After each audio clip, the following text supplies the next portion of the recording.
limit. Or, most commonly, this is what we want to do, to draw a straight line.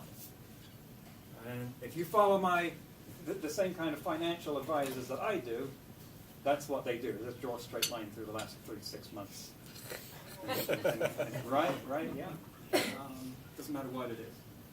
But the difference between that and this is what's really important. And we don't have an inbuilt appreciation for an instinctive appreciation for exponential growth. So as much as we can see this, and what's an example, right?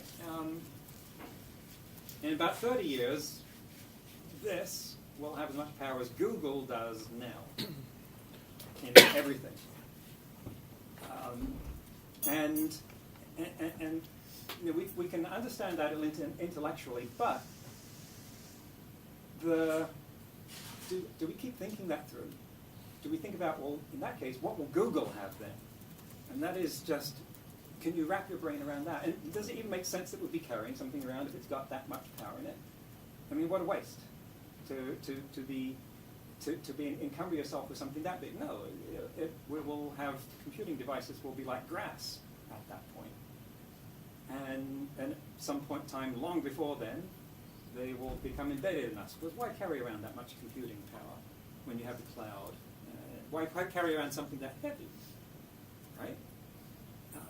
So this is the societal impacts of that. Again, exponential growth outpaces our ability to adapt to it.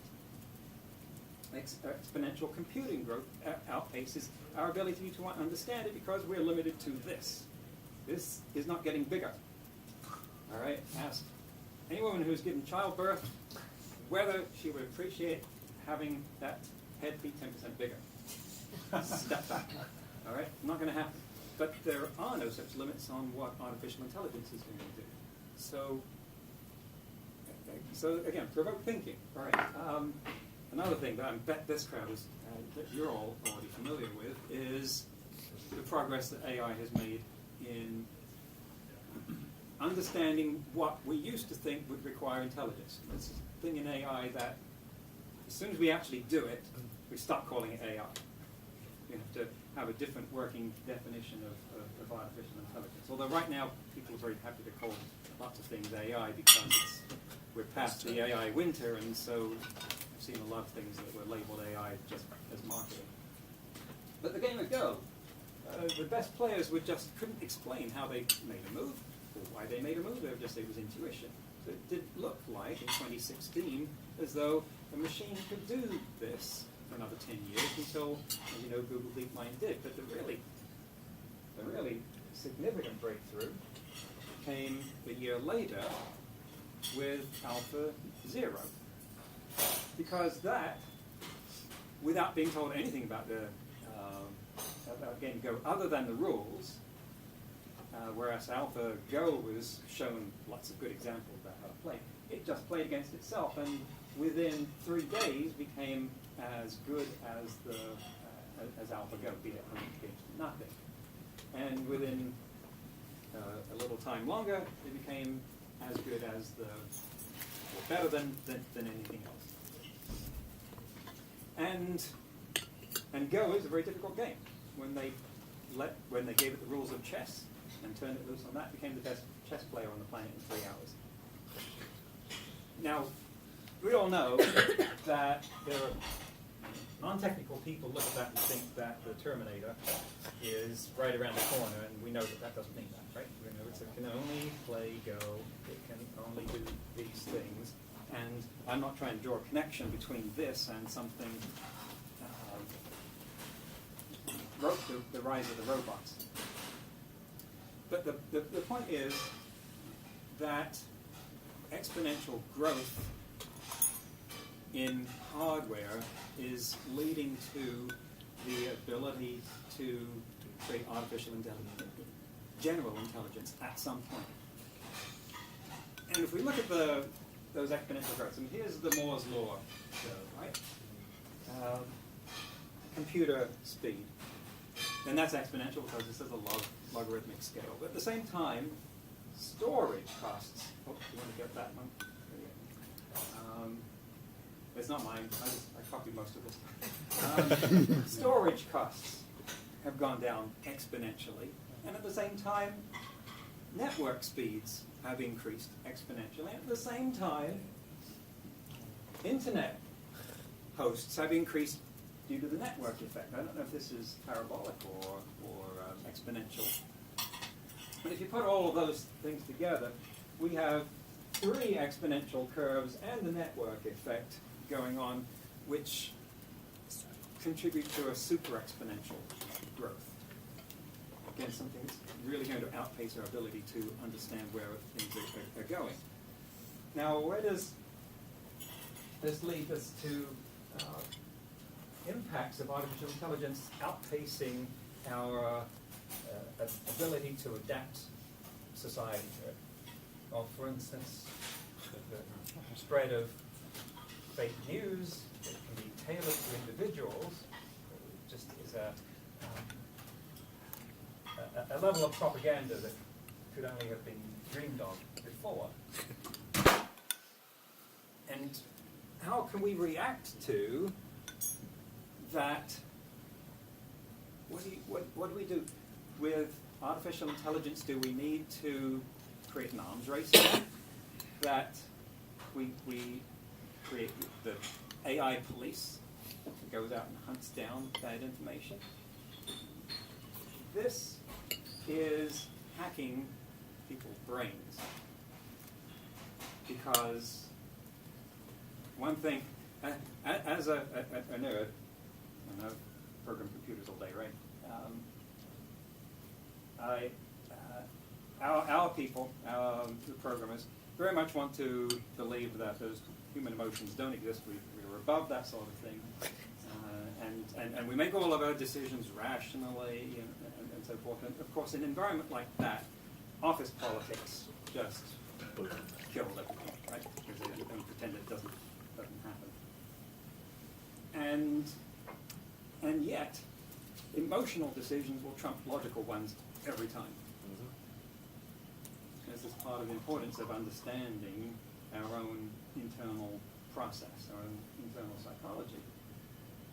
But right now, you only have to pick up the headlines in several countries to see that this is creating people believing irrational narratives that someone somewhere has a vested interest in. I got through all of that without saying Brexit. Oh, too late. All right. Now, talking about impact of where artificial intelligence is going. I bet many of you have seen this, but for those of you who may not have, this is a demonstration of Google Duplex. And well, I'll let Sundar Pichai here introduce that, because I love watching this in any case. Back to this example, let's say you want to ask Google to make your haircut appointment on Tuesday between 10 and noon. What happens is the Google Assistant makes the call seamlessly in the background for you. So what you're going to hear is the Google Assistant actually calling a real salon to schedule the appointment for you. Let's listen.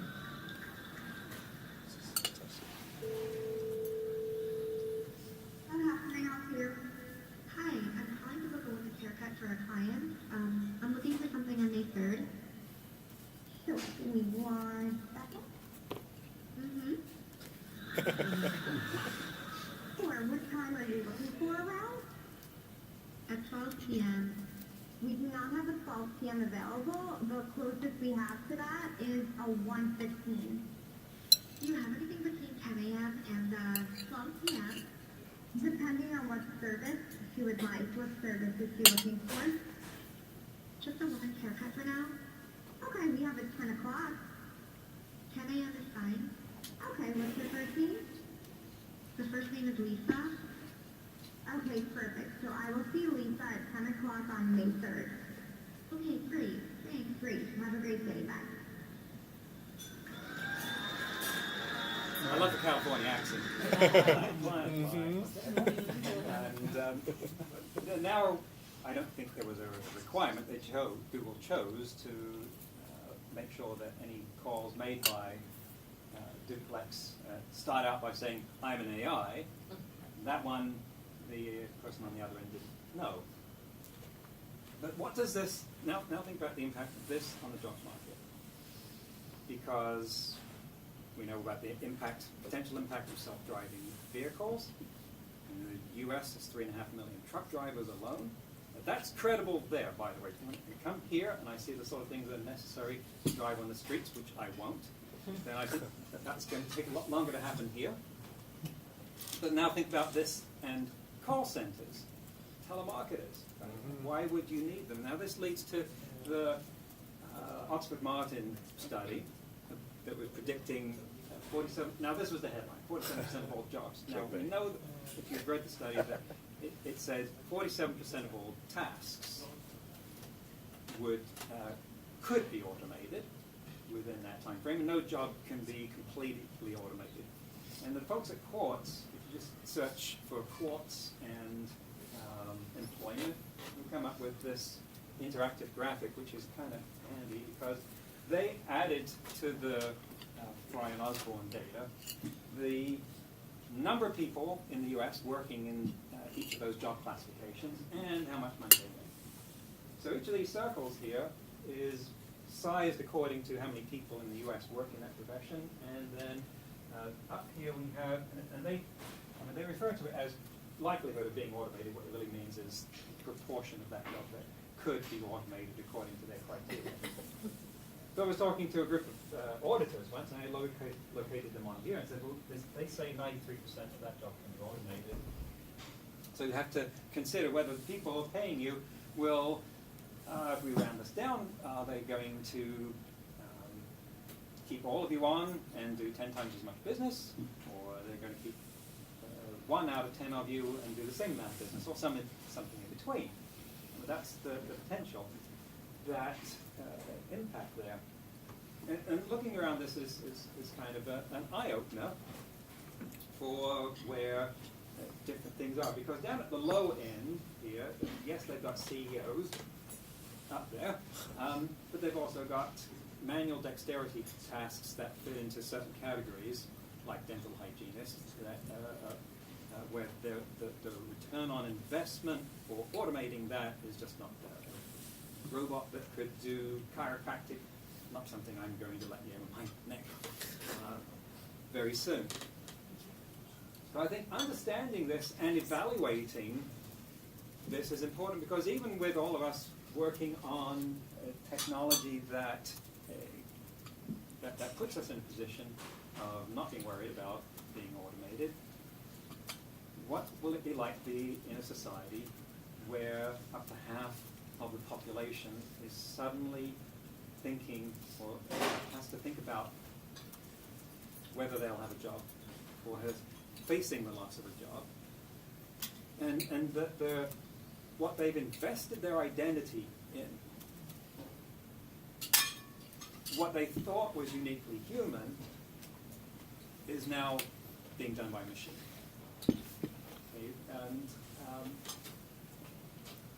And that's the John Henry story, right? It ended badly for John Henry, the railroad builder. And that's what we will grow up in. What sort of divide is that going to create economically? And how we have accelerated this is that businesses have for years assiduously worked on reducing the amount of creativity that their employees were allowed to exercise, right? So you've got to follow this script. And even in the more expensive businesses, you've got to follow the procedures. You've got to follow our policy manual. And when that didn't work, what did they do? They didn't say, oh, our policy manual was inadequate, it will not handle this. They said we need to improve the policy manual so everyone can follow that, instead of recognizing, well, maybe we need to allow people to have judgment. But at the same time, what have we done with machines is increase their level of creativity. So is it not inevitable at some point that people shouldn't be surprised that they're out of a job because machines can do it better than they can. What we need to do, therefore, is find ways for people to exercise more creativity, more judgment, more responsibility to get out of this trap. Here's an example of where a job that we normally think of as being a lot more intelligent is equally threatened. Lawyers. There was a bake-off done between lawyers and AIs. It's the terminology in the US. It might be a little different here, right? Solicitors. In the US, they have a term called paralegal. People are not allowed to argue in court, but they basically are servants for the lawyers. And they do things like vet non-disclosure agreements. Everyone in this room has signed one of those, right? And you have to check that the NDA is good. That's a standard thing for a lawyer or paralegal to do.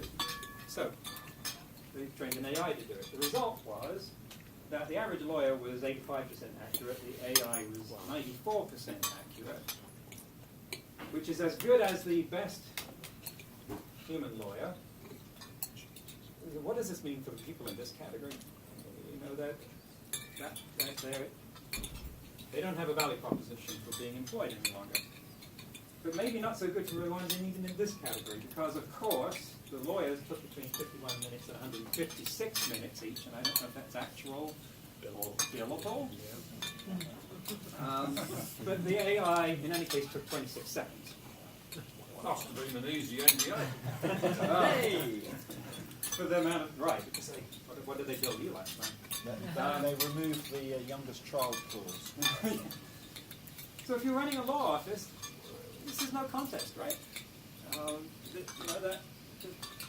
That dog is dead. They haven't collected the body yet. Yeah. Something else that's... When I had my wife was pregnant with our first child, we saw the ultrasound. The radiologist said, "Hey, it's a girl." And I said, "What do you mean it's a girl? It's a Jackson Pollock." In fact, someone threw paint at your monitor. And they said, no, look, there's the eyes, the nose, and the feet. And I said, "You have a vivid imagination." So anyone who can tell the difference between a baby and a kidney stone, there's got to be some kind of genius. Right? That one I think for the baby. It's not mine. I have a lot more ultrasounds for kidney stones. And yet, and I'm sure you know this punchline, these images can now be analyzed faster and better by machines. So radiologists, which looked like a safe job and well-paying one a few years ago, not a career to enter anymore.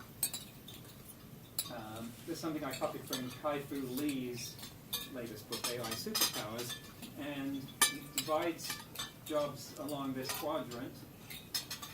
Ever since Gartner, everything's got to be a quadrant, right? You automatically assume, oh, this is brilliant. For optimization versus creativity, social versus asocial, and you have these different categories here. Jobs that are safe for the foreseeable future because of the human interaction, and jobs that are easily automated, ones we've just been talking about, and then jobs where they're not yet automated, but we can see how that's likely to happen, because those are the sort of things that have been being automated until now. And then the jobs which haven't been automated yet look like there is a level of human interaction that would prevent that, but it's such a small amount that could be done away with by something like, for instance, Google Duplex. And this reaches into areas like HR. There's a company now called HireView, which will hire people not based on just the old buzzword scanning in the resume, but will take a video interview and scan for things that we would have thought not long ago required uniquely human skills to evaluate emotions and voice tones on the board of advisors of a startup that's now working on conducting video interviews of hires using an AI and analyzing where their best fit is in the company in terms of teams. Is that live? Is it done live? No, but isn't this company up and away? Several. Swedish one as well. Oh, because I've never passed an interview in my life. Here's your chance. I might have a chance. Because it's been done fairly. And now, we've got to mention bias, right? Big topic. Does this has a potential for removing bias from hiring, has a potential for keeping bias in hiring, and how do you know if there's bias? And the same statistical methods that we've used up until now will tell you, but you have to apply them. Has anyone seen Amelia from IPsoft? Yeah. She looks a little creepy now because Amelia's been around for a few years and I don't think they've updated the visual part of it. But I think the important part is they emphasize that she's digital colleague. You don't want you to think of this as some sort of AI avatar. She is a partner on teams and can be taught how to work in vertical markets like oil and gas mining, sort of thing. They've selected who they take to be a partner. And where is this going? It's going somewhere like this. It's not important what he's saying because everyone's looking at this in any case. This is another avatar called Micah from Magic Leap.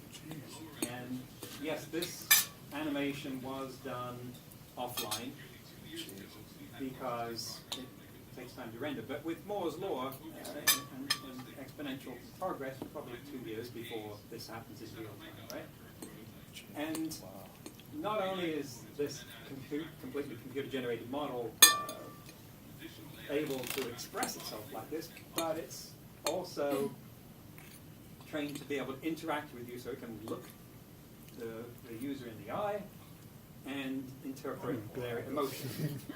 Because we now have companies like Affectiva that can, and several others, that can interpret emotions from your face. Who saw Her, the movie, Scarlett Johansson? Yep. Yeah, they didn't put a visual on that, probably because too much of a distraction and wouldn't look believable. But now the visual is believable. So recently, like NVIDIA, they make the real fake faces. Yes. And that's another thing which is a game changer, right? Deep fakes? Yeah. Yes. Uh-huh. So it looks like real people, but they don't exist anywhere. Right. This person doesn't exist. Yeah, but it looks real, Right. and it's just like, so is it going to change the face of the whole entertainment industry? People are hiring those as an actor and actresses, those fake faces, rather than paying fee to those people. I mean, do you think that's the real use case for that? At what point will that equation be worth it? I mean, I didn't think that there was a return on investment proposition for an automated burger flipper if you're going to spend $1 million developing something that can replace a $15 an hour high school dropout, and yet apparently there is. If you work through the math, apparently the fact that it's works 24/7, doesn't get sick or take a break, then that works out. So if you're talking about, extras, obviously in crowd scenes are obviously already digitally automated, but the value proposition that will happen first for digital actors will be people that are not available, like because they're dead, like Peter Cushing in the Star Wars movie. Right? Going to bring dead actors back alive. It'll happen. Well, at some point, once they settle the rights issue, Yeah, about to say we have it's the key. another Bogart. We'll bring it back to life based on your social media history. That's been done. Yeah. Yes, that's been done. Okay. So what's a way of thinking about how we can react to this?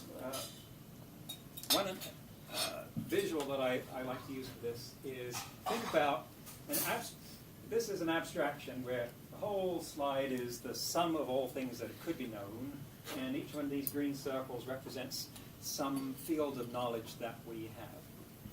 And as we get smarter, we develop these, and at some point they start to overlap, and that's where some value is created by the synergy between those things.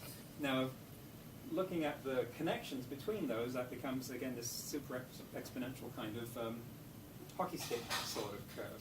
The kind of fields that we could have there, well, I'll get to that in a moment.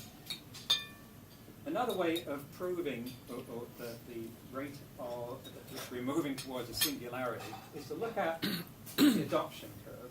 And it's the standard adoption curve. It's basically a normal distribution turned on its side and made cumulative. But you have the few people that start to adopt the technology at the beginning. There's not that many of them, so it takes off slowly. And then the bulk of the population gets in and takes off, and then you have the people who are the so-called laggards to progress. Well, people have actually charted this for real technologies. I don't know how, but they did. Lot of data. And this goes back to 1900 with technologies like telephone and TV and electricity and so forth. Well, what we can see each of these, as we go down the line, is that these things are getting quicker and quicker. And maybe when those things turn vertical, that's the singularity. When progress is happening too fast for us to understand it. An example of overlaps. When you have edge computing, cloud, GPS, and AI overlap, all of those coming together creates the ability to make self-driving cars. When is that? When? Well, 2 years now. ago. Right. Right. Autonomous vehicles. I know we can make them, but we don't trust them. Right. Well, and to be honest with you, I still have a hard time believing that they're going to get to level 4, let alone level 5. But I've also seen things already that I didn't think were possible with that. So fingers crossed that I can get my Model 3 when I get back home. What is the Schenker prototype that went out this week in Sweden? Is it the truck? They What opened it up level? on the public roads. I think Yeah. it was. Has anyone else seen it? Fully Yeah. autonomous. Well, if it doesn't have to go on the public Like a road, squish bike, but like a little mini one. yeah. If it doesn't have to go on a public road, it's not level 4 or 5 by public road. definition. But Public what? road, yeah. Wow, I'll Yeah. have to look that up. Yeah. Thank you. I mean, there was a convoy of autonomous trucks that went across Europe a couple of years ago. There was another one in the US that did a beer delivery. And it will be relatively easy in the US to have things that can go along the freeways. And I think that'll spell the death of truck stops in a lot of places. Because even if they don't figure out the first and last miles, someone will drive it to the on-ramp, tell it to go, or take itself across the country, and then someone will drive it off from there. Okay. On your previous slide where you talked about the curves going vertical, Yes. when they're all vertical, we're at singularity. Yes. What do we know at that point? Do we not know anything because everything is too fast? Well, I think the singularity is, I mean, it's something that Ray Kurzweil was very good at creating memes, came up with as a way of saying, well, when things go exponential, that we reach a point where change is happening too fast for us to perceive. And it's, of course, tempting to think of this as the event horizon in some way because it's the same terminology we use in astrophysics. But that's, I think that we've only reached that point of it being too fast to perceive when we have artificial general intelligence. Because otherwise we cannot create the changes fast enough. And when do you expect that to be? That's a really good question. I know when Kurzweil expects it to be 2045, but and he's got a whole singularity institute around that. But how much science can you put around that? What about rate limiting factors in these? So where you see the dips for these regulatory events and some of the adoption of these technologies that Well, I would say that sharp dips. I would say this dip is the That's Great an Depression. economic. Yeah. And and then there's another, yeah. So, But there are certain technologies where you can put in regulatory things that slow it down. You know, that we're talking about how do we react as human beings Yes. to the singularity. You know, will it go too fast for us to understand it?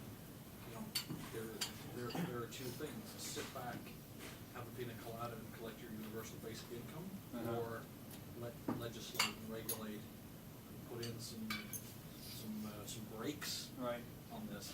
Well, That's national though, isn't it? I don't This have- is international. yes, I don't have a lot of faith in regulate in policy getting far in this. Although I'll talk about it a bit more later. Can I just jump in there because we've got a question from the live stream. So when will AI become a boring topic, do you think? I.e. when will it become mainstream? That's a good question. Yes. Yes. Does anyone know what ProfNet or Help a Reporter Out are? They're channels that experts can sign up for, where you get these daily questions that reporters are asking. Last year, several times a day, there would be questions about artificial intelligence and existential impact and the sort of thing we're talking about now. That fell off a cliff about 5 months ago. And so as far as mainstream is concerned, right now it's already boring. They're not talking about it. I'm maybe well behind the times, I don't know. But I think it's still important, even if the tabloids have stopped talking about it. So maybe it's... But the question, I think, was when will AI be part of the air? Right? When will it be as boring as electricity? And Ubiquitous. huh? Ubiquitous. Yes, right. Commoditized. And you know, that's got to be something like a singularity. That's got to be something like we all have brain implants at that point. But the question of when is, you know, this is above my pay grade. We can look at the trends, but this is not going to arrive evenly or pleasantly, I think. Or you see a lot of pain ahead, do you? Hmm? You see a lot of pain ahead. Well, yes, but particularly socially, as you alluded to, the universal basic income. This is one thing that unites people in Silicon Valley that otherwise are at each other's throats and otherwise are very libertarian, is that they see, well, how are the 99% going to do with so much automation that's taking jobs? What are they supposed to do? Is a truck driver supposed to become an AI developer? How does that progression happen? Fertility reduces. Well, that and how, but how long does that take? And what do we do in the meantime? It's two generations. The infertility rate goes from 1 in 7. It was 1 in 8 10 years ago. It's 1 in 7 now. It's going to go to 1 in 3. That's the logical progression. We Right. stop having kids. Yes, yeah. And then But it could be very painful it will be. because that will take, I mean, as you say, a couple of generations. And Google make pina colada.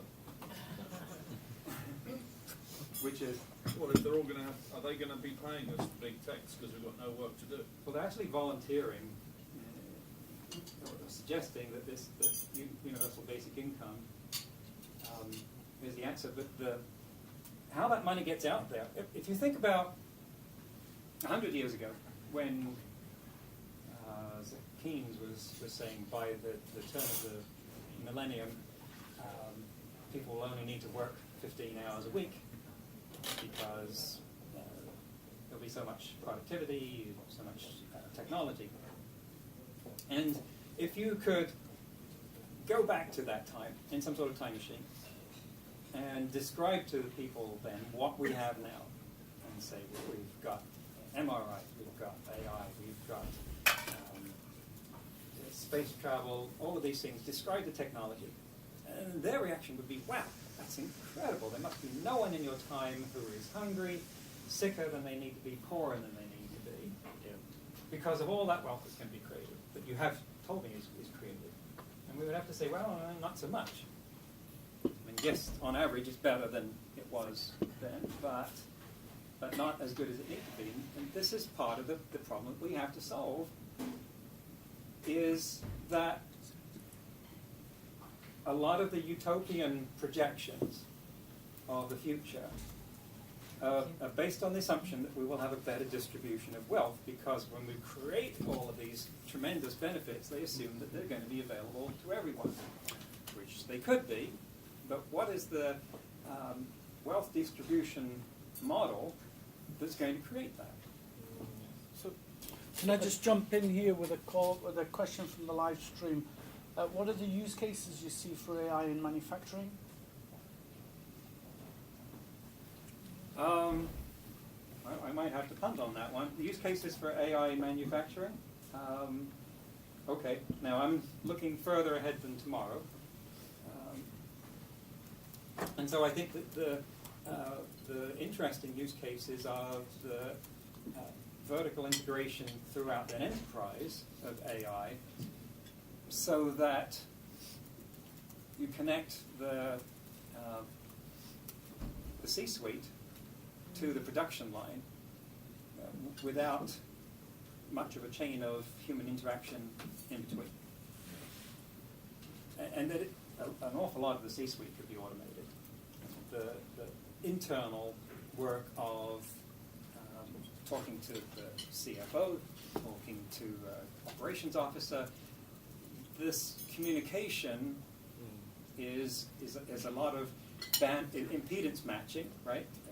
Politics, what are they concerned with? Am I getting my point across? What do I need out of this? That if those jobs are all done by the same AI, it's, you know, you would be able to put a new design in production within seconds. It must be online, production line problem solving. Right. I mean, then there's, I think that there's a lot of this potential right now in, for instance, industrial safety, and the potential for analyzing accidents. This is getting into areas of AI which I think overlap mostly with statistics, big data, and projections that I don't focus on that much because it's already being done a lot. Just going back to your point about distribution of wealth, because I think this is what I find so utterly terrifying looking forward. Do you, from the States, who do you see driving this debate? Because, you know, it's all very well, but I don't think we can rely on fertility drops, because, you know, as you say, the pace of change is so rapid, and we're already seeing this massive polarization between tech and the rest of the economy. And I just, you know, given what's happening politically, I don't want to get into obviously a huge debate about that, because I know you're in the middle of your presentation, but I just wondered what's your perspective from the States as to, is it the tech giants that will stimulate this discussion, or is it happening politically? Because I don't see any sign of it happening at all. Right. I think it's going to need something new to happen that hasn't happened, because Silicon Valley is volunteering this as a solution. And it's one thing that Elon Musk and Mark Zuckerberg agree on. And but the Senate has been holding hearings on artificial intelligence, but it's very, very preliminary. And they're just starting to get this idea. So the politics and the mindset in the United States is very much against anything that looks as socialist as universal basic income, despite the fact that Nixon actually almost did it. And so we don't have an answer. I don't have a good answer. There are a lot of things I don't have answers for, and I see my job as being to get people to ask the questions, because at least answers are for machines. Humans are the people that ask questions, so keep asking more questions, the right ones. There was one answer to that question, and that's, you know, you mentioned the role of policy. If you think of Roosevelt's New Deal, Yeah. and using the state to create jobs. Mm-hmm. Even if the two jobs were created, person A is responsible for digging holes and person B is responsible for filling the holes in. Mm-hmm. That type of work serves no purpose. There is no output. It's Right. a job for a job's sake. Yes. But when you already think about it, that's already kind of happening in a lot of companies. There are jobs for jobs' sakes. People are moved around or graduated out, and there's always a version of the job. The person that digs the hole, and the person that fills the hole in. One response of government is the dig the hole, fill it in theory. Or you have this mass public works policy. It'll be the third New Deal. Yeah. And that's a potential outcome of 3.5 million truck drivers out of work voting for certain candidates. Well, I'd say my perception, being now equally balanced in time between Britain, Canada, United States, is that Britain and Canada look very much towards government policy for solving this kind of thing. That is, the United States does not. The United States citizenry and its business leaders perceive the government as an impediment, and many of them wish it would go away altogether. So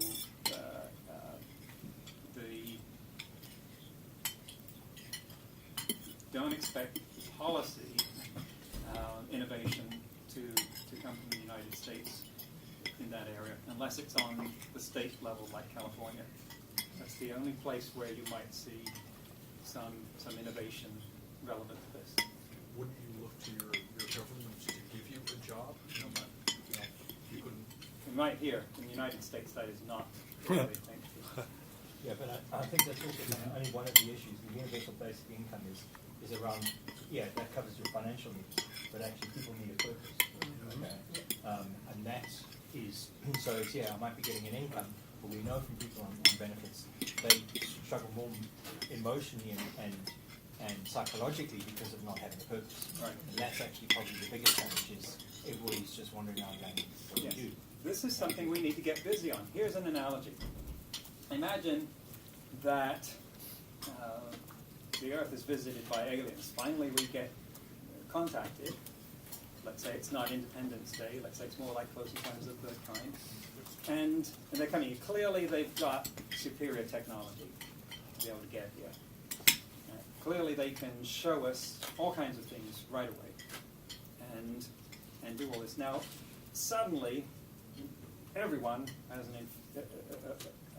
humanity has this inferiority complex because there's this race that can do everything here, helping us. And we don't even need to go work to find the answers of things that we're working on right now, because they can just tell us. Can you, if you put yourself in that situation, if you imagine that, can you still find purpose? That's a beautiful question. Can I just ask how many slides you've got left, just because of battery power running into the red zones here? I am halfway through, but that's okay. But how it's more a question of time rather than. There's no way that it can last another 43 minutes. The question the answer to that is for everyone to ask that. This is a coaching. I'm a coach as well. This is a coaching question. So we don't give people the answers. ask the question themselves. What's my Can the answer? AI somehow can AI somehow make us more human? There are people. Can it free us up from the mundane and the routine and the things that can be automated to get us to focus on family and society? And therefore, I think it needs to reshape geopolitics. Yes, that is. But that's where I worry. It should and it could, but that's where for millennia we fought over national boundaries, and that's where I think it all falls down. Right, and that is my hope, and that's why I do this, is that I believe that if we make the right choices, AI can be our partner in actually helping that, because it can automate things. Like, who wants to be a truck driver, really? Right? Sitting down all day, driving is not good for your health. So ideally, you do something else. Holding a phone to your ear all day, talking to customers who are angry, not good for your health either. But those are jobs that someone has to do until AI can do them. So there's the potential for doing something much more fulfilling if we can create the path for that to happen. Will you end up with different classes with an AI? The Mexican AI will take the jobs, and the American AI. How far is your tongue in your cheek? He's from Mexico.